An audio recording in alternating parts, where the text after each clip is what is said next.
Welcome to the Page Turnerz podcast, where book lovers unite to celebrate the enchanting world of fiction. With your host, Paul A. Brooks.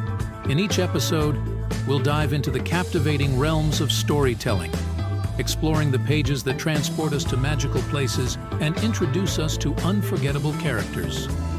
In each episode, we'll embark on a creative expedition through the minds of seasoned and emerging writers to unravel the mysteries and unveil the passion that fuels their stories.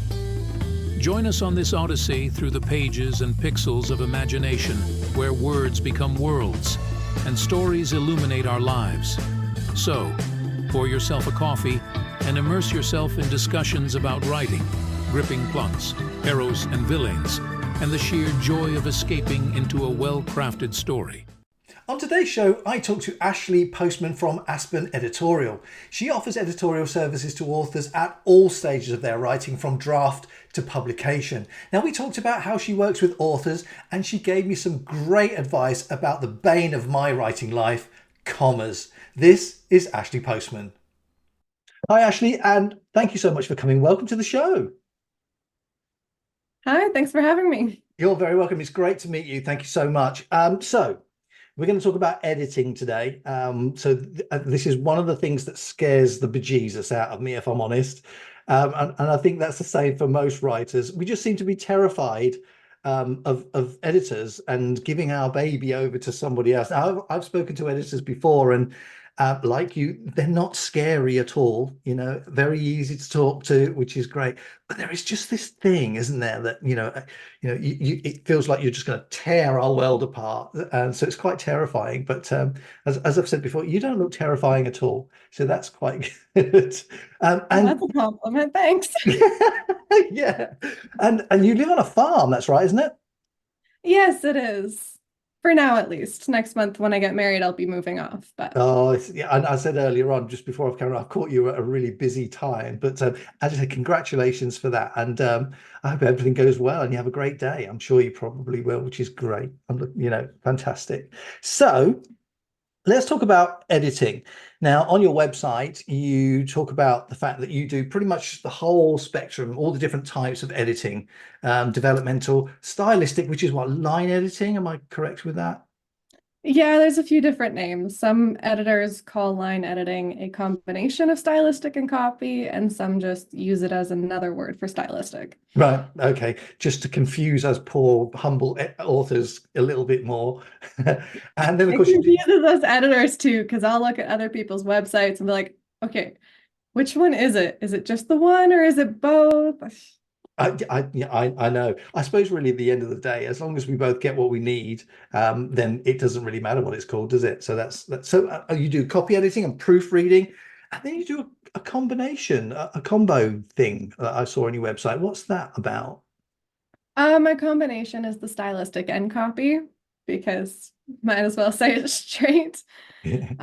I find it's the only one that I can do as a combination, as it doesn't jeopardize the quality of my edit, because since I do it in one pass instead of different passes, I don't have that familiarity, which means I'd be missing stuff.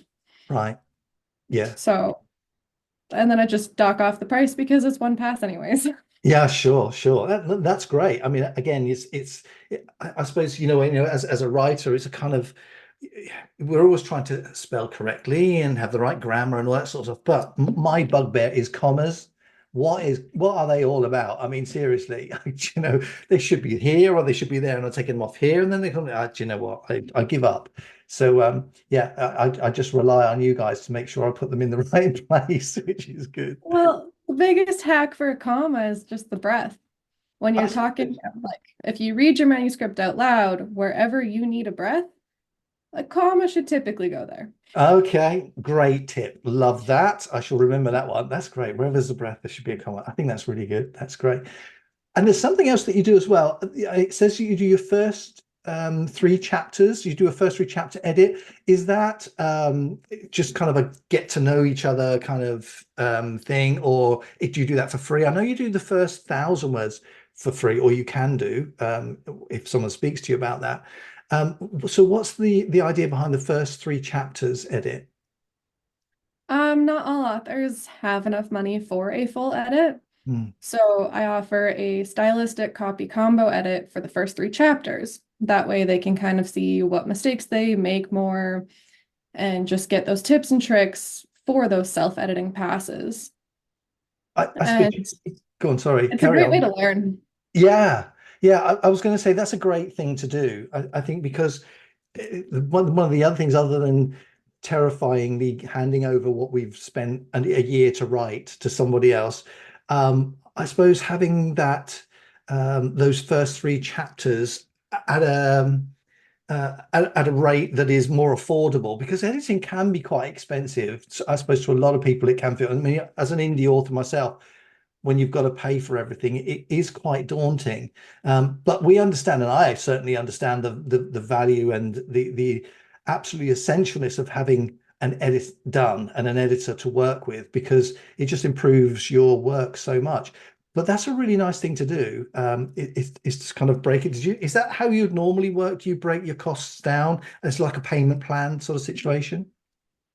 Um, I just tailor my costs to my authors. So if they need a payment plan, then I'm more than willing to work out one that will work for them.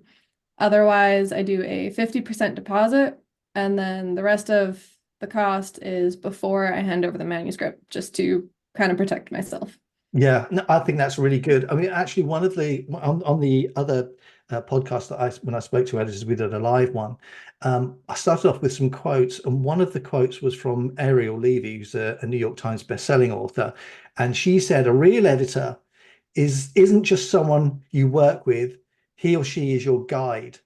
And that really resonated with me. And I think exactly from what you've just said is that flexibility and that willingness to work with the author. I think that goes an awful long way to give us more confidence in giving you our work, if you like. So I think that's a wonderful thing.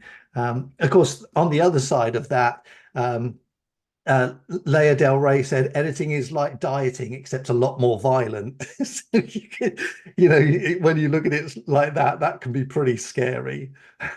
So, why do you, I mean, I've told you why I'm sort of afraid of editors, if you like, but why do you think people are afraid of handing over their work to you? Couple of different reasons. One, nobody likes to be told what to do, Right. especially when it comes to something they've put their heart and soul into. Yeah. And of course, some authors call their work in progress their book baby. And the analogy of a baby isn't far off.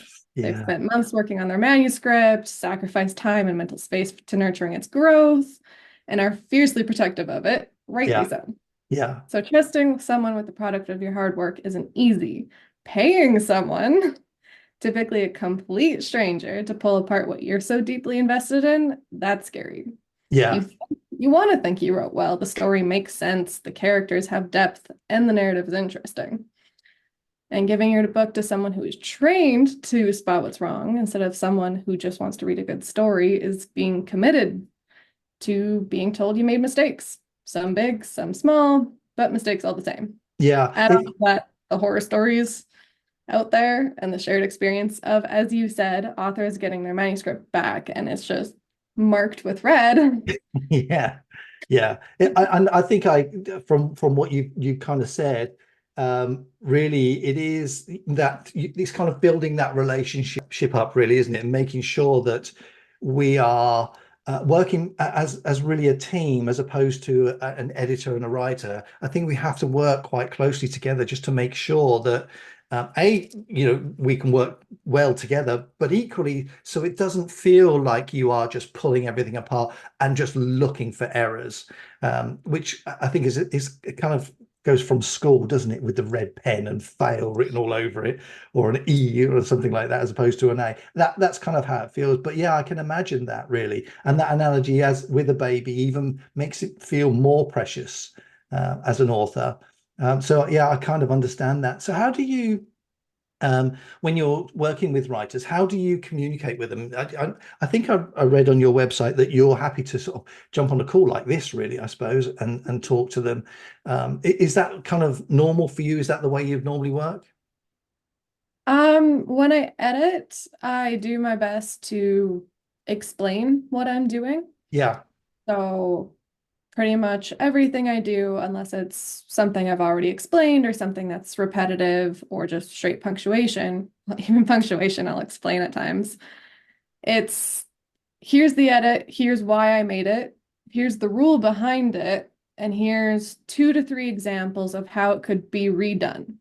But those examples I don't want the author to take because that's my writing Right. Yeah. and it's their book. So it's more of the way I operate is if somebody starts telling me something, then my brain can go, oh, no, no, no, I don't want it that way. I want it this way. So that's why I offer all the examples, just so that they have that jump off point and go, wait, no, I want it this way. Yeah. That's exactly what I'm going for. Yeah, that's great because again, you're allowing the author to keep their own voice then, I suppose, doing that. That's great. When you're doing developmental editing, how do you work through that? If you've got a developmental edit to go through, how do you do that? What's your process? I kind of do it in a 3-step process. I have a bunch of documents that I have going. So I'll read through and I'll make notes as I go where my attention lagged, where something didn't make sense, if I see a plot hole. And then I'll create a document and have a summary for every single chapter. Just key points in each one, and then I'll kind of assess that, go over, hey, does this chapter actually have something that pushes the story forward, that develops the character? Mm. Or is it something that could be cut in so that we can increase the pacing and increase that just tension of the story? And then I'll write a letter. I'll tell the author what they did right so that they know, hey, yeah, I did really good at this. I can reapply it in these areas that are maybe weaker. And then I'll kind of pinpoint those areas that need some strength. I'll explain why, and I'll offer a few different suggestions for how to bolster that. I really like that. I really like the fact that you offer a number of suggestions because that allows us then to look at it and go, as you said earlier on, now they want to go that way, I want to go that way.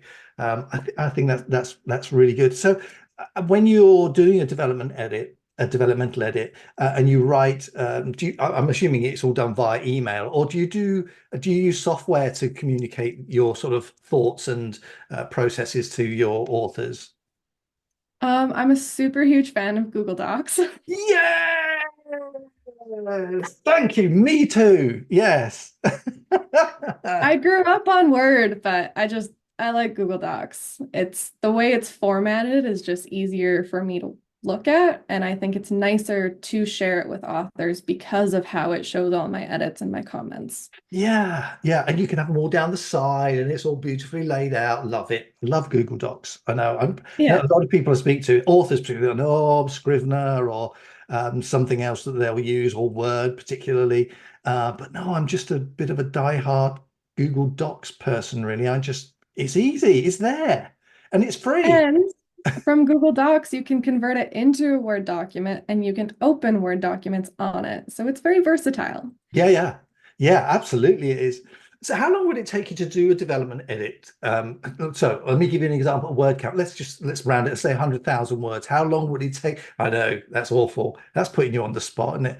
So roughly, not holding you to it, but how long would you kind of take to do a developmental edit of 100,000 words? Um, it's kind of complicated. Well, I like to give myself extra time. So for 100,000, that is a very big word count. For a developmental edit, that'd be more along the lines of 2 weeks. Maybe I can polish it in a week. Wow. Okay. Well, that's no time at all, actually. I was thinking if you said 2 months, I might have been like, okay, but 2 weeks. My full-time job. So Yeah, yeah, yeah, true, true. Okay, 2 weeks. That's pretty good, actually, because I mean, really, when you consider, you're going through when you're writing different drafts, it can often take months to go through that before, you've got it to a point where I would be happy to give it to you, as clean as I could get it for you then to go through it. So 2 weeks, that's pretty good for a developmental edit. Yeah, Wow. But my developmental edit's a bit different than other editors. Some Okay. editors have those inline comments throughout the entire manuscript, and they'll take sections and they'll move it themselves. Right. So I don't do that. I just write the letter. So it's what I do is more of a manuscript evaluation than a true in-depth developmental edit, which would Hmm. be more, that timeline would be a lot longer. Yeah, I was going to say I can imagine that. But having said that, thinking about what you've just said and the way that you do it, I'm wondering whether or not that's perhaps better from the writer's perspective because it allows me, for example, to keep my voice in there. If there's so much all over it, then it could probably feel a little bit daunting. I know I get notes back, so I suppose similar to you, it's more of a, potentially an evaluation than a deep developmental edit. But that's fine because, you know, for me, it doesn't feel like I'm being told off. You know, that I'm putting the things in the right place or the wrong place, and I need to change this and I need to change that. No, I think that's fine. 2 weeks is amazing. That's really good. That kind of, because that's almost a comma. That's almost a breath, isn't it? Really, just to allow you as the writer just to take that pause to step away from it, because they do say that, you know, once you've written it, you should put it in a drawer for some time and then come back to it. But of course, I can't do that. I just write it and then rewrite it and rewrite it and rewrite it until I'm happy to hand it over. 2 weeks, that's really good. What about line editing then, or stylistic editing? Oh, What's your for process for that? 100,000? Say again, sorry? Well, I thought you were asking timeline. For 100,000 of a stylistic or line edit, that would Yeah. be that 3 weeks mark. Okay. Okay. Well, you know, we're still only just over a month for those two, so that's pretty good. That's really. How do you do that? How do you do a line edit? What's the process you go through for that? Oh, this is my favorite edit to do. Good, good, good. Go on. Well, my favorite's actually the combo edit because I see the mistakes for the copy editing and I'm like, oh, I should just fix those anyways. Um, it's as I was kind of explaining how I go through, and like stylistic edit looks at the sentence paragraph level, whereas Mhm. copy editing is looking at that punctuation kind of word level. Yeah. So with that, I'm looking at transitions between sentences and paragraphs and chapters. I'm looking at how the sentence is worded and if it makes sense right off the bat, or if my brain lags and goes, oh, wait, I need to reread this to actually understand it. All right. It's what I do is probably what some developmental editors do on the inline. I start moving stuff. So in a chapter, I'll see paragraphs and sometimes I'll splice them. I'll take 2, 3 sentences from one sentence from another, and I'll move those together. Or I'll offer that suggestion, hey, this was touched on 2 pages ago. It would be better if you moved this back up there to keep that subject as one and then be able to move forward. Wow. Mm. And yeah, all of those are done in comments. Some of it I do the reword in it so that they can either accept it or whatever, but my goal is always to keep as much of their words as possible. Yeah. Yeah. That's great. That's good. Because you know, I think sometimes, I mean, when I look at, I mean, I know we shouldn't as authors, but I compare my style to, say, well, I don't know, Neil Shusterman, for example, who happens to be one of my favorite authors. Um, he, our styles are, I'd like to think, comparable, but you know, I can still hear his voice in his words, and I can still hear mine. So there is that distinction, which I think is really important to be able to keep that. And we sort of said that a few minutes ago, which is it's really important because otherwise it's not your work. And I think that's one of the things that AI, for example, could potentially start interfering with. I don't like the idea of that's not true. AI is useful to a degree, but I think there's no originality on it. So yeah, I won't go over that. I'll get on my soapbox about that in a minute, but so we'll gloss over that one. So thinking about development editing and line editing, then, what are the kind of most common mistakes? I mean, I know you mentioned earlier on before we started talking that there were a few that you found. What are the most common ones? Because I think we are probably all guilty of, I would imagine, pretty much the same sort of ones, really. Yeah, there's definitely quite a few, especially it doesn't really matter if you're a debut author or you've been doing it for a while. They're easy Mm. habits to fall into. Yeah, One of the bigger ones is if you're writing in first person point of view, the repetitive use of starting sentences with I. yeah, yeah, There's a lot of authors that will do like three sentences in a row that start with I. yeah, And it, even if the sentence subject is completely different in every single sentence, it'll start to sound repetitive because each one starts with I. And typically you're going more on the telling side than the showing side if you're yeah, starting with I. yeah. Because if you can start with other words, then it's pushing you to be more focused on description and interactions and just actions or dialogue. But if it's I, then it's all about me and what I'm doing. So I suppose it that's can, one. yeah, yeah. I mean, I can imagine though, if you're almost then taking the reader out of the story, aren't you? If you do that, because you're just telling somebody what you are doing. So yeah, you are absolutely taking the reader out. Yeah, I can see that. That's really good. Any more? I've written that one down. So that's the first one. Um, there's info dumping. All Oh, authors do it. yeah, Every single one. Especially in that first chapter when they're trying to describe the world and describe their characters. It's you can pick it out pretty easy as a reader when there's all of this description and all of these adjectives about your character. Instead of being like, oh yeah, her speckled face or her red hair whipped in the wind, adding red to it isn't, it glares out at you. You're like, oh, why is red there? Her hair mm, whipped in the wind. Why, mm. why is red? So it should be her hair glinted in the sunlight, like golden, I don't know. I know what you're saying, but and absolutely right. Yeah, and I can see exactly what you're saying. Yeah, that's fine. That's really good. Again, because I have often I've sat, and most writers are probably the same. We've sat and pondered over a sentence for 15, 20 minutes, trying to find just the one word that fits in that makes the description come alive, as opposed to just telling it. So yeah, I see exactly what you're saying, and so that is info dumping. Really is. I catch myself doing it all the time. It's really frustrating. I should have somebody, my shoulders say info dump, and so we can get rid of it and all that sort of stuff. So that's the next one then. Would you say info dumping is the next one? Yeah. But sometimes it's not that hard to fix. Sometimes it's just, oh, there's one paragraph that is completely describing the setting and my Mm, characters and what they're mm. doing. What if I took one sentence and moved it farther up? And the middle sentence kept it there, the last sentence moved it to the next page.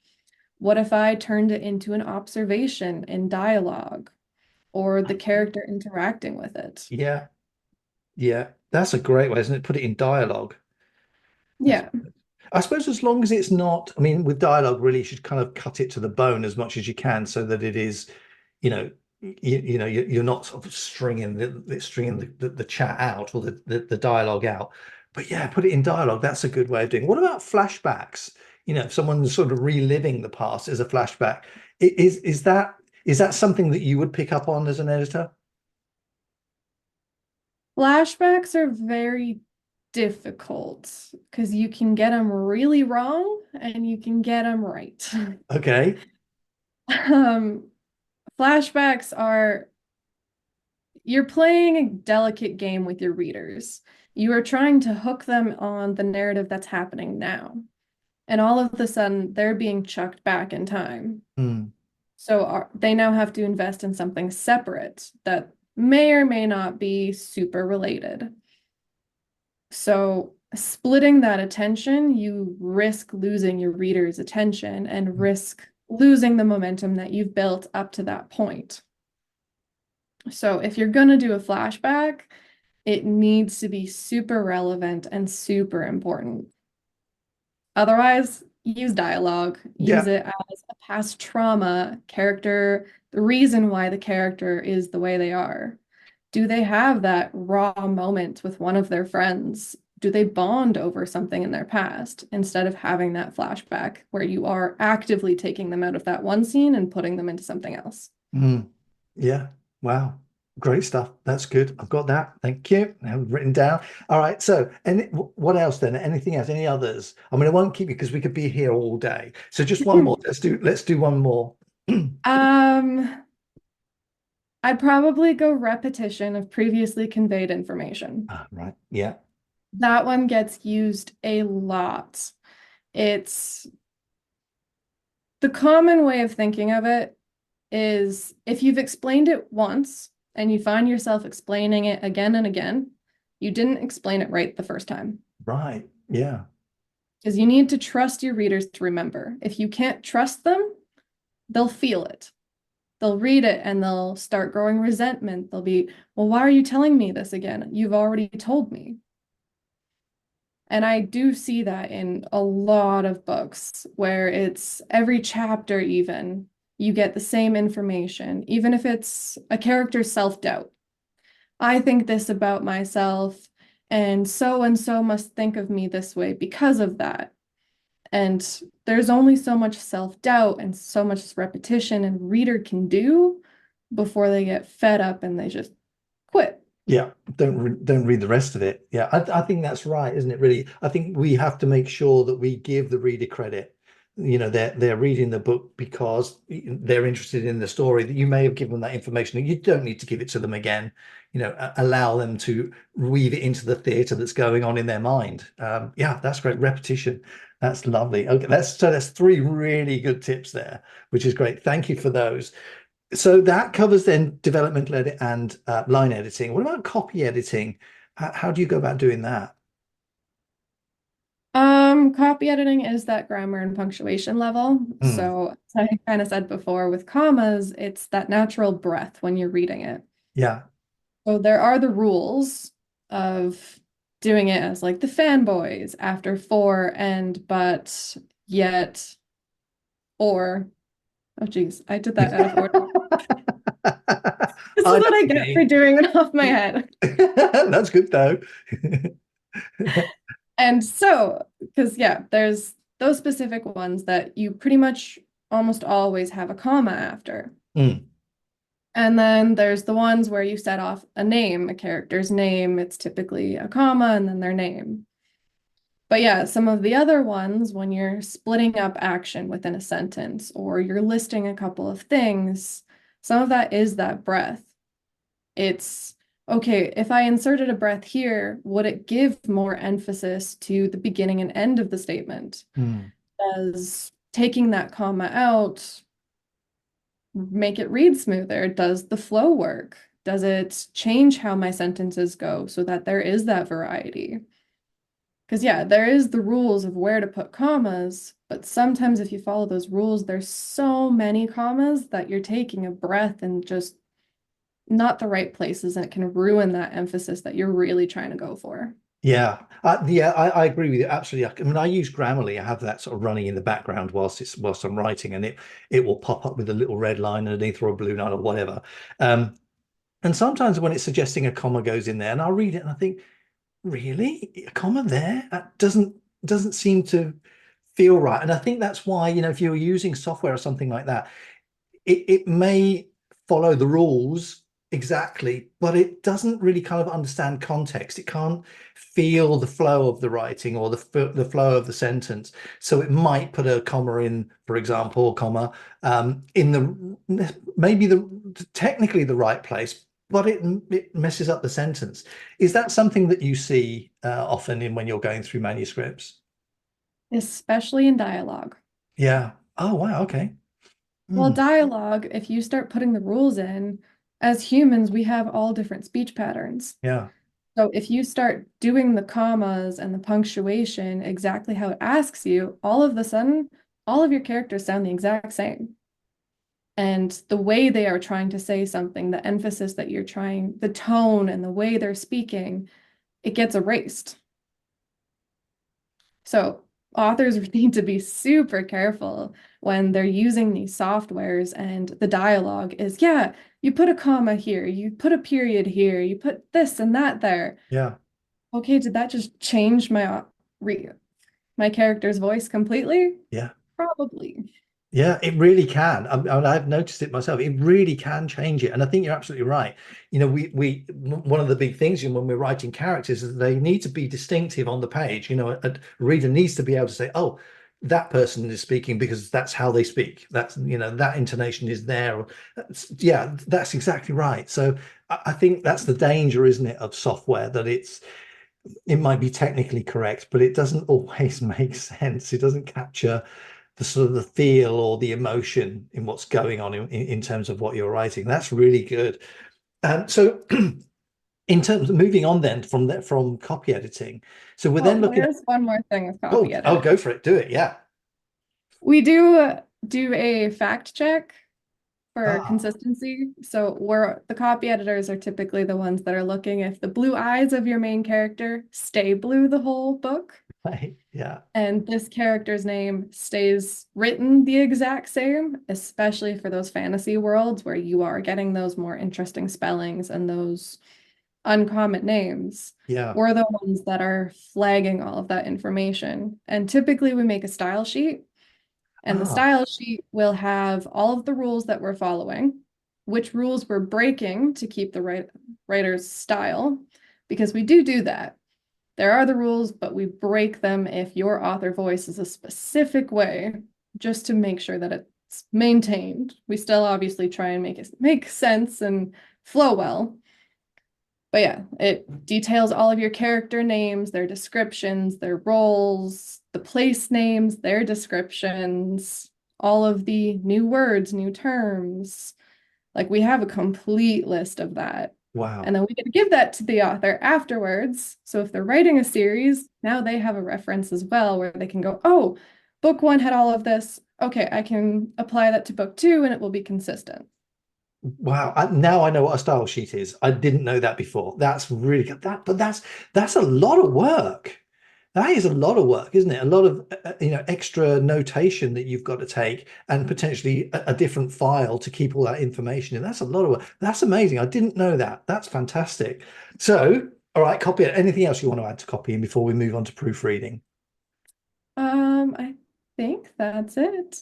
Okay, that's good. Let's talk about proofreading then, because I suppose when I spoke to other editors before, we were talking about earlier on about editing can be quite expensive, and I asked the question, if a writer had a budget, out of all of the types of editing, which would be the best one to go for if they couldn't do the whole lot?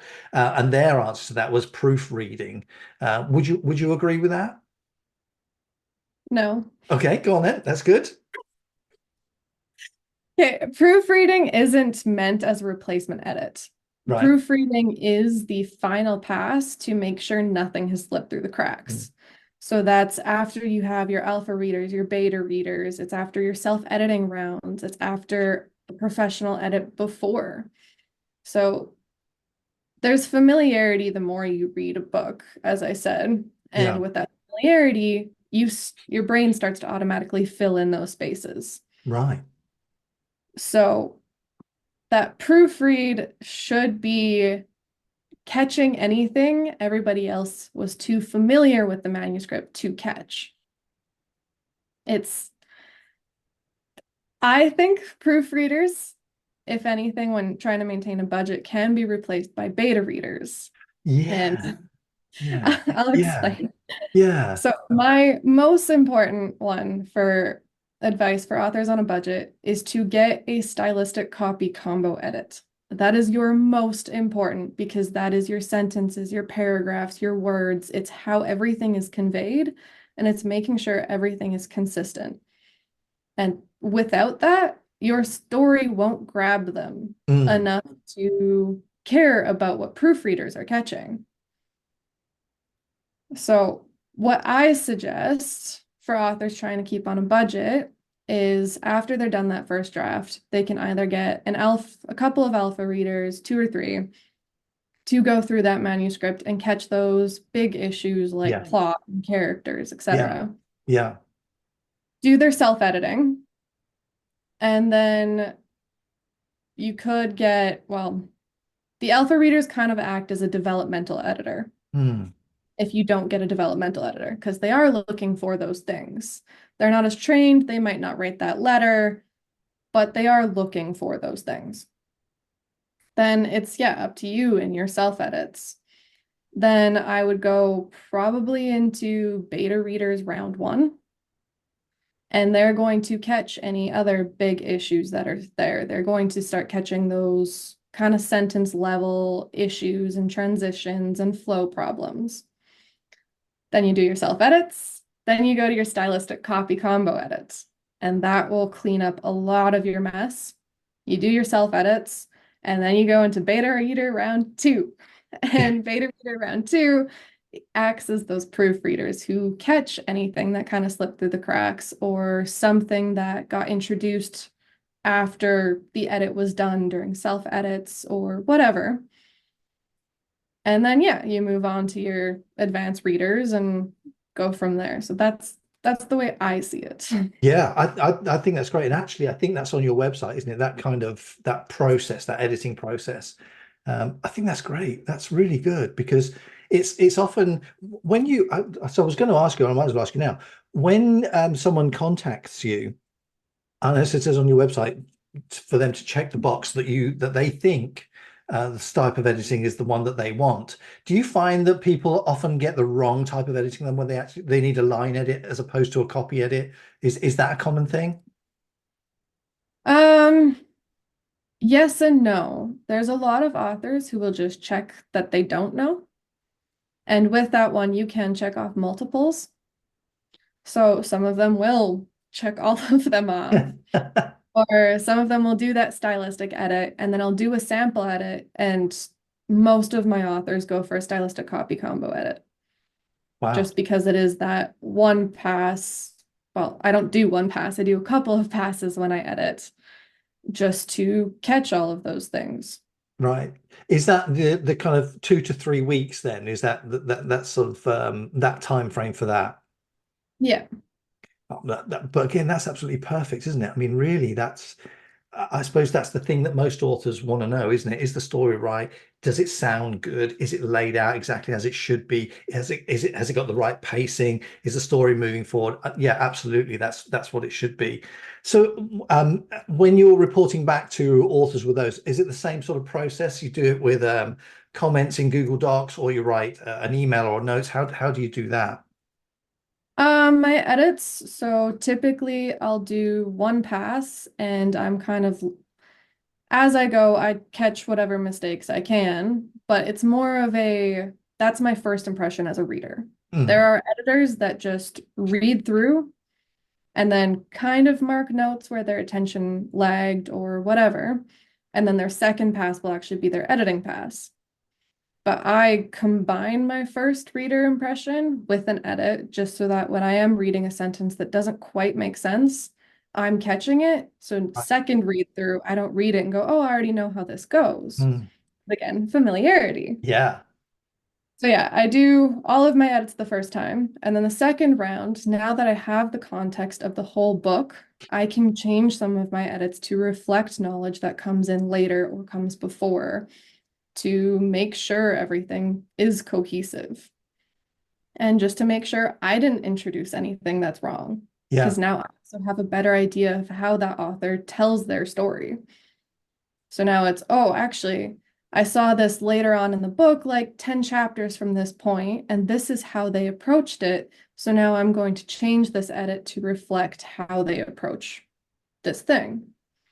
And that's also in my comments and my explanations. Round 2 is, I made this edit. This is why. Later on, you wrote this.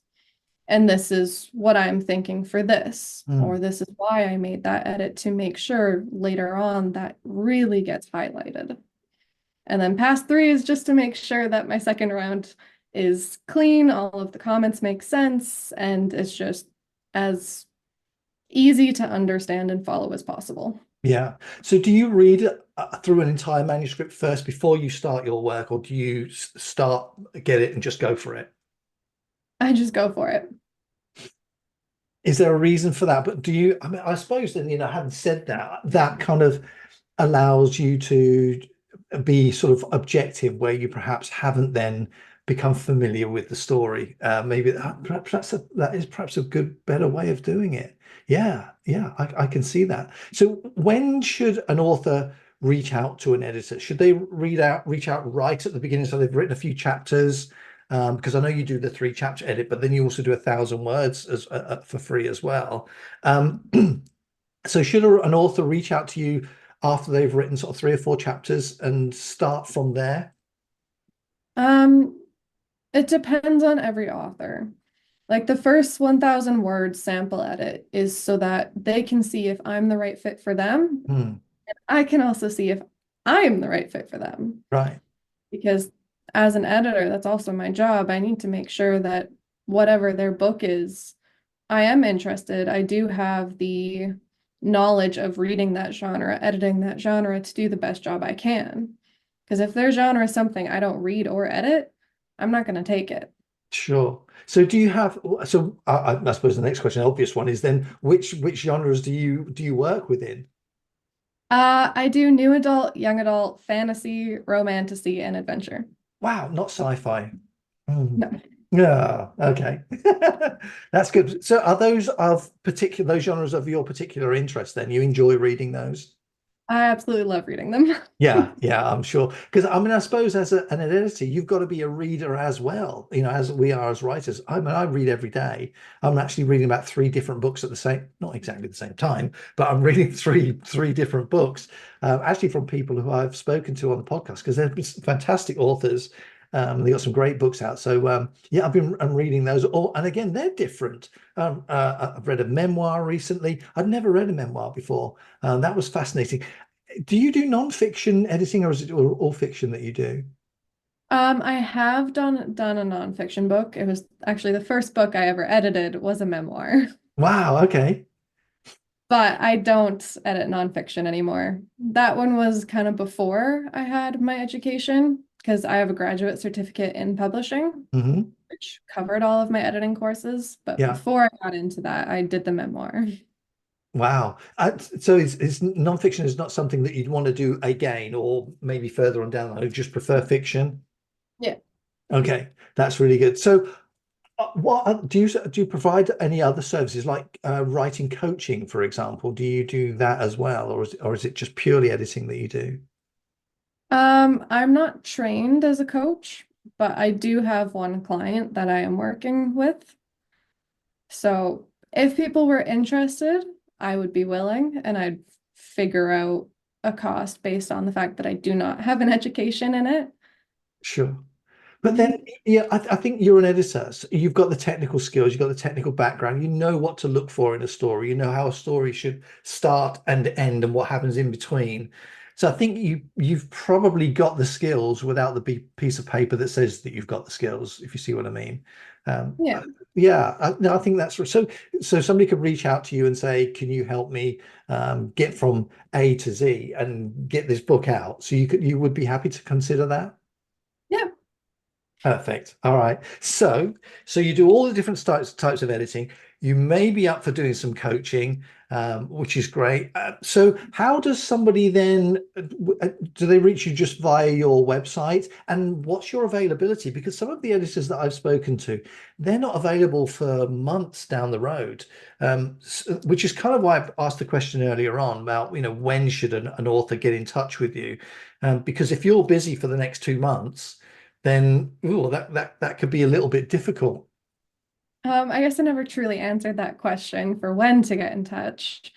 Um, for authors, it is different. I don't recommend a first 3 chapter edit Mhm. until probably first draft is done, just Right. because after you self-edit, a lot of things are going to change. Yeah. So if you want more bang for your buck, as the saying goes, then yeah, you'll want to do your self-editing passes. You'll want to see if even your first chapter does stay, because some people cut the first chapter because the action doesn't start till chapter 2.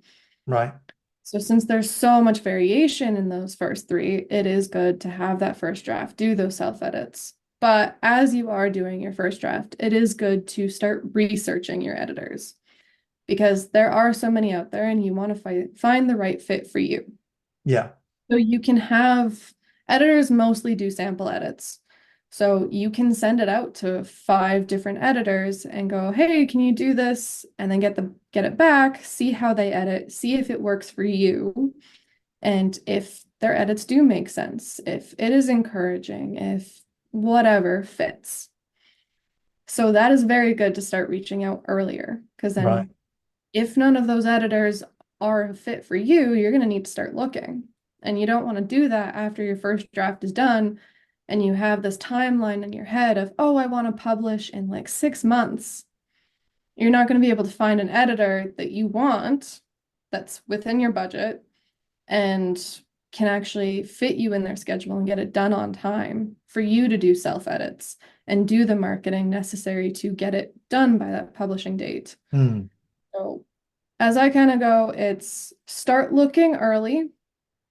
You don't need to decide super early, but definitely have it in mind. Reach out to the editors, have that conversation going, see what their availability is. Because if they are booking a year out, 2 years out, they're not going to work for your timeline. No, sure. So do your research. Yeah, get out there. Go from there. Yeah, that's fantastic. So, Ashley, then, so how can people get hold of you now, and what's your availability now? I have a lot of people reach out to me on Instagram, but I do prefer they go to my website just because I do have a lot of information on there. Yeah. I have tried to make it as informational as possible. And I have my intake form, which will help me help the authors. Yeah. I'll be able to see kind of what they're expecting, what they value. I'll have that, okay, I know their genre, I know their word count, I know the overview of what the book's about. So I can have that better understanding if I do a sample edit of, okay, this is the context I'm looking at, this is what they value the most. So you can reach out to me on my website, fill out my intake form. You can reach out to me on Instagram, or you can just straight email me. Well, that's great. Listen, Ashley, thank you so much for coming tonight. I've learned a lot. I've got some real golden nuggets of information written down just here. Thank you so much for that. It's been a real pleasure. And I wish you all the very best of luck with your wedding that's coming up. And again, thank you so much for coming. And yeah, I will make sure that everybody has got all the information that they need to when they want to get in contact with you, your website and Instagram. All the links will be in the description. So Ashley, thank you so much for coming. And thank you for your time today. Thanks for having me. I had a lot of fun. That's good. You're very welcome. Thank you very much. And hopefully I'll get to speak to you again soon. Sounds good. Thanks. Bye-bye. Bye. Thank you for joining us on another captivating episode of the Page Turnerz podcast. We hope you enjoyed delving into the pages with us, discovering new stories, and revisiting beloved classics. If you're as passionate about books as we are, don't forget to subscribe to our podcast and leave a review. Your feedback keeps us bringing you fascinating discussions, author interviews, and book recommendations. Remember, the adventure never ends when you have a book in hand. Until next time, keep turning those pages and let the magic of storytelling continue to inspire your imagination. Happy reading.